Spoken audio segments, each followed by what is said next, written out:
एक लाइन ले लो भाई, नहीं तो फौजी साहब को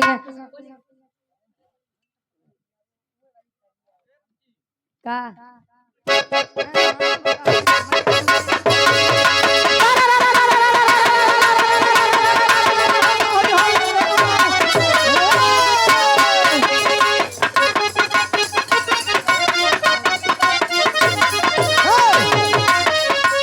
ज्यादा नहीं, केवल एक लाइन।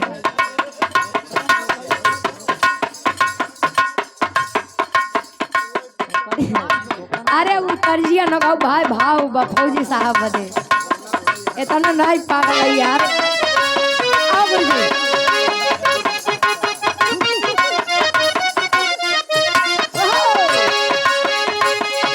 का खेलिए रंगबाजी जाय साली, का खेलिए देवरा भौजी हो,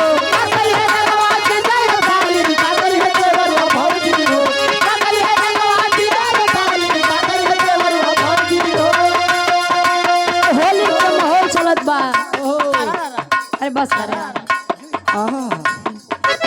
होली के माहौल चलत बा। देवर भौजाई अपने में मस्त है गुरुजी, जीजा सड़ुआई अपने में मस्त है, लेकिन हमारे भारत देश के फौजी कर रहे हैं हमारे और आपके लिए। वो लोग सरहद पर जाते हैं तब हम और आप चैन की नींद सोते हैं। एक खातिर कवि जी लिखते हैं कैसे बाबा,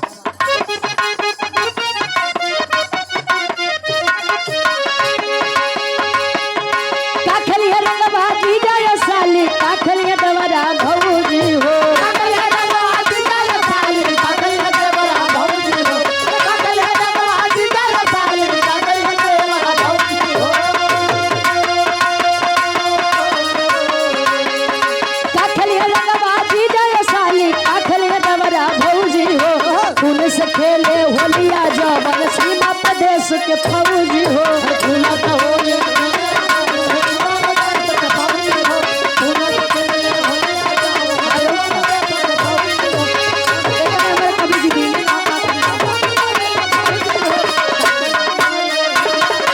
सीमा प्रदेश के फौजी हो।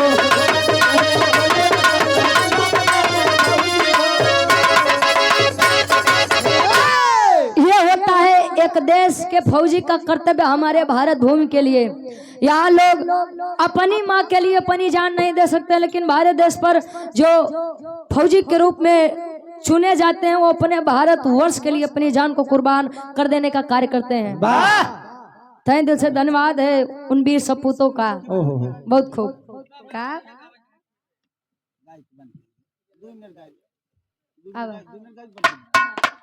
अब फिर खड़ी ना हो बेका जान लिया। हाँ देवी माई बोला था। ठीक ठीक ठीक ठीक माई ले लिया। अरे ले लिया हमारे सुरेश चाचा पैसा एजेंसी मालिक है भैया। विराज धरोहर के मलिकार साहब यूट्यूब चैनल है इनका, और विराज की बड़ी अच्छी गायिका बड़ी बहन हमारी ज्योति यादव जी के साथ आप संगत करते हैं कोरस पर। क्या बात है।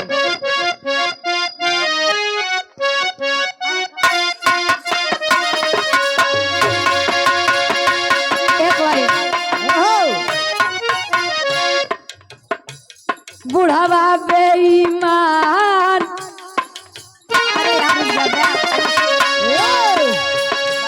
बुढ़ावा बेईमान मांग कर रही के चोखा, बुढ़ावा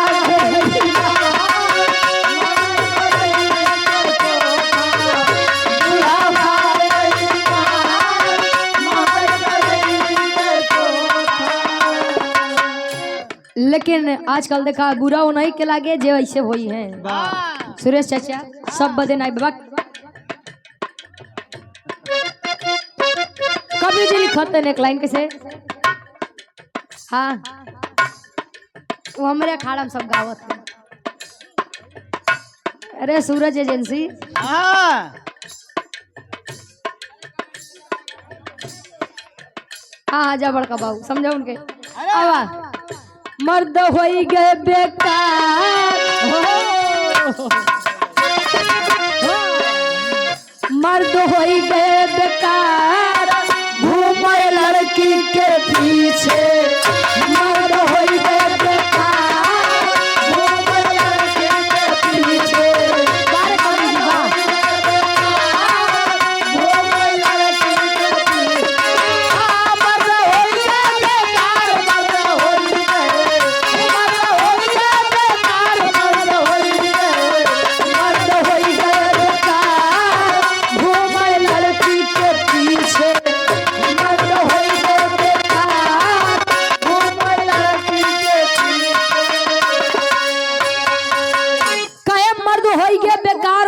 लड़की के पीछे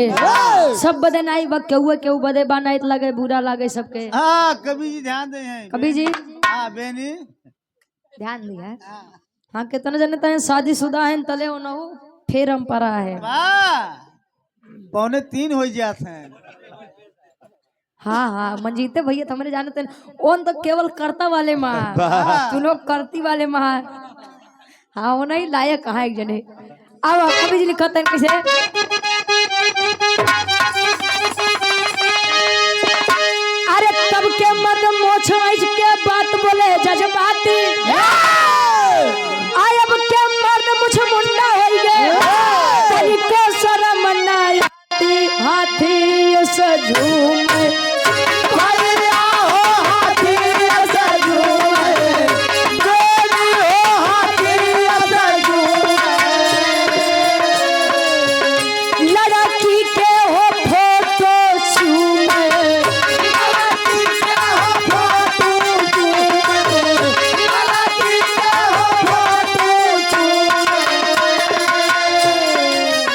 हेलो हेलो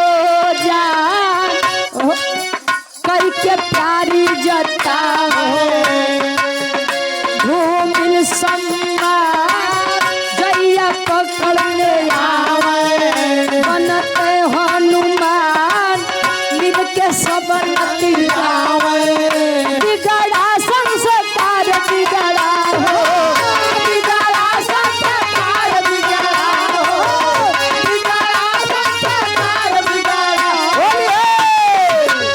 बिगड़ा संस्कार घूमे लड़की के पीछे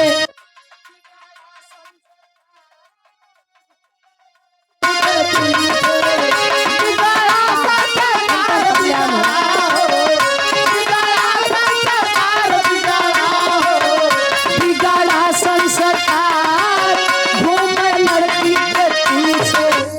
बिगड़ा संस्कार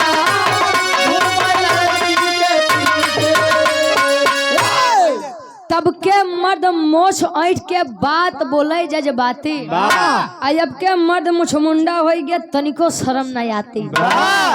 दोनों बैठा इनके का कई भाई बचोले हाँ हाँ तोरे लगे बात तब ऐठते हाँ अजय करे लगे नहीं बोलते नहीं पड़ोसी से पूछा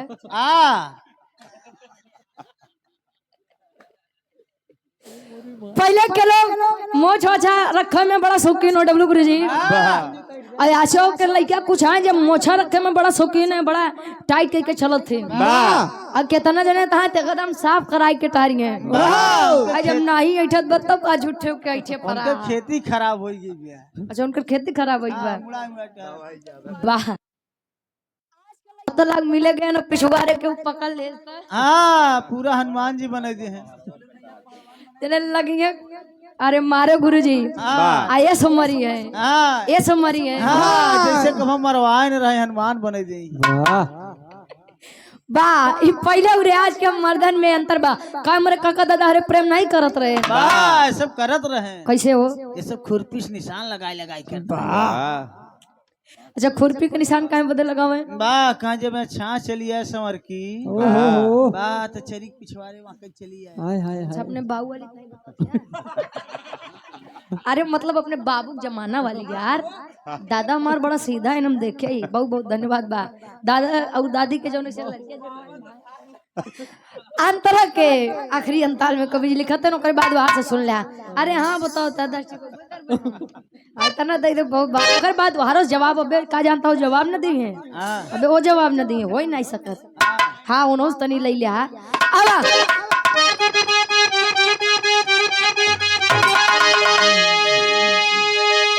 गाजा दारू पीने लगे हैं साथी लेके आवारा अरे आंखें उल्टी पैंट चुअत बा घूमे मारा मारा दुत्कारा जाए भैया हो दुत्कारा जाए बहुत हो दुत्कारा जाए माई बाप से जुबान लड़ावे माई बाप से जुबान लड़ावे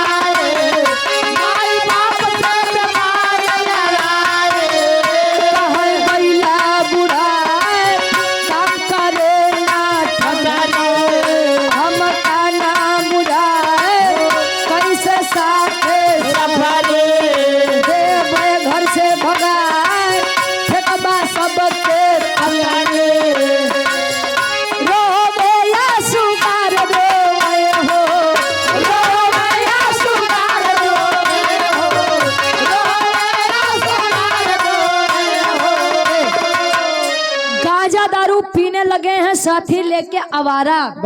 आज आखी उल्टी पैंट छुअत बा घूमे मारा मारा दुतकारा जाए बारे हमारे कवि जी हमारे जिंदगी के 2% वारो दे दे भाई वो कभी जी हरन की हाँ ना केवल 2% कुल थोड़ी क्यों दे पागल है का कुल दे दे तो हम काजी के हां अच्छा यार नशा पताई हो गया तो कितना जने हाथ देखा तो 2-4 हेलीकॉप्टर तैसे उतार देते एक जगह हम गए गावे गुरुजी याद बनाओ 5 करोड़ वाली पैसा के बाद मार कर 5 करोड़ उड़ा दे जय बारी हम वही नाम दे हर बार 10 रुपये यार देख बात 5 करोड़ करता देता 10 रुपया कहन का करी चले चेक नहीं आई बा हां पिलाई गोले में बांधे रहे अब पिलाई घोड़े में बांधे रहे बारे जमाना पैंट बाहर बा शर्ट बाहर बा अब पिया अच्छा एक बात बा पिया वाले के कुकुरो बिलार नहीं पूछता ये कुकुरन साड़ू हो जाती हाँ नाली में लोटा रहा उनका कबों कुकुर बिलार नहीं कटिया जाना थके था बरे ऐ सर हमसे बड़ा कुकुर बा आज काटा तय भियान फिर यारे आई गिरी का मतलब बा कटबो करे तो तनी ढंग के आदमी के काटे नहीं तो कटबे न करे आज के लड़का कुछ ऐसा बात जब माई बाबू के धमकी आवत है कि का किए है तू हमारे बदे अब पैदा किए रहे तो तने करबन करबन का कुछ लगबा का ढेर अगर बोलबा तो वृद्धा आश्रम में खड़ा बा जब वहारे ढाल देबे हम दोनों प्राणी अच्छा जले जवानी रही तरे माई बाबू का नहीं पूछिए आ जब उनकर लड़कियां बड़ हो जाए कहिए बेटा सबको मिला करके चलो जले आपन जवानी रही तो नहीं मिली है आ जब लड़कियन के जवानी है कहिए बेटा सबको मिला के चलो अरे वाह रे जमाना देखा बुरा मत माना जे ऐसो होइए उनके बदे बा नहीं तो काना रहे खोच ही जाए छिनार रहे टोक जाए अरे उतना बोल दे सब समझ लेना तो जरूरी रात बोले के अब आखिरी बाव के बाद सूरज जी के नंबर में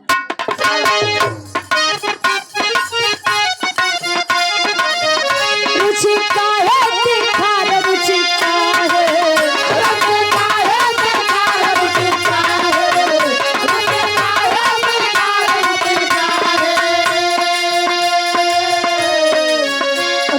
काहे दिखा घूम लड़की के पीछे